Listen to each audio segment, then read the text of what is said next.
Hi friends, நீங்கள் கோவாக்கு வந்துட்டு பஞ்சிம்லேருந்து return bus book பண்ணி எங்காவது போகிறக்கு பஸ் புக் பண்ணியிருந்தீங்க அப்படின்னா ப்ரைவேட் பஸ் எல்லாமே பார்த்தீங்கன்னா இங்கே இருக்கிற பஸ் ஸ்டாண்ட் பஞ்சிம் பஸ் ஸ்டாண்டுக்கு பேக் சைடில் தான் இருக்கும். பேக் சைடில் வந்தீங்கன்னா இங்கேருந்து உங்களுக்கு வந்து அதர் ஸ்டேட்டுக்கு போகிறக்கான பஸ்ஸஸ்லாம் அவைலபிள் இருக்கும். ஆன்லைனில் எங்கே புக் பண்ணிங்கனாலும் பஞ்சிம்லேருந்து போகிறதுலாம் இங்கேருந்து தான் போகும்.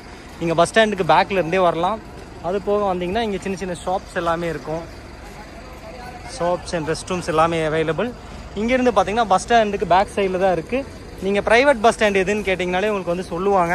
இப்போ பார்த்தீங்கன்னா நான் காமிச்சு தர்றேன். இப்போ நமக்கு 5 மணிக்கு இங்கேருந்து இன்டர்சிட்டி வந்து பெங்களூருக்கு புக் பண்ணியிருக்கோம். பார்த்தீங்கன்னா ஆந்திராவுக்கு ஹைதராபாத் போகிறது, பெங்களூர் போகிறது, எல்லா பக்கம் போகிற பஸ்ஸுமே இங்கே அவைலபிள். நீங்கள் ஆன்லைனில் புக் பண்ணிக்கலாம். இல்லைனா இங்கே வந்தீங்கனாலுமே இங்கே அப்படியே நீங்கள் டிக்கெட் அவங்கக்கிட்ட வாங்கிக்கலாம். இதுதான் வந்து பஞ்சிம் பேக் சைடில் இருக்கிற ப்ரைவேட் பஸ் ஸ்டாண்ட் சொல்லுவாங்க. இங்கேருந்து தான் அதர் ஸ்டேட் அதர் ஊருக்கு எல்லாமே ப்ரைவேட் பஸ்ஸஸ் எல்லாமே போகும்.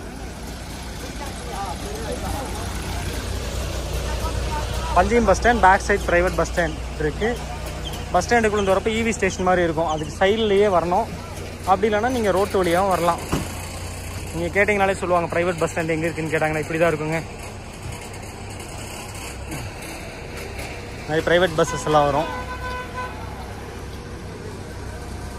அது போக பஞ்சிமில் வர்றப்போ கையில் கேஷ் எடுத்துகிட்டு வந்துக்குங்க. ஏன்னா பார்த்தீங்கன்னா ஏடிஎம்மில் மோஸ்ட் ஆஃப் த ஏடிஎம் நிறையா பேர் வந்துட்டு போகிறனால கேஷ் இருக்கிறது டவுட்டு. இல்லை ஃபோன் வந்து சுவிட்ச் ஆஃப் ஆயிடுச்சுனாலும் முடிஞ்சுது. அதனால் சேஃப்டிக்கு கையில் கொஞ்சம் கேஷ் எடுத்துக்கோங்க.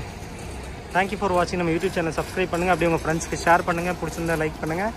மேபி இப்போ தான் நீங்கள் யூடியூப் பார்த்து தான் தெரிஞ்சுக்கிட்டீங்க அப்படின்னா ஒரு கமெண்ட் பண்ணுங்கள்.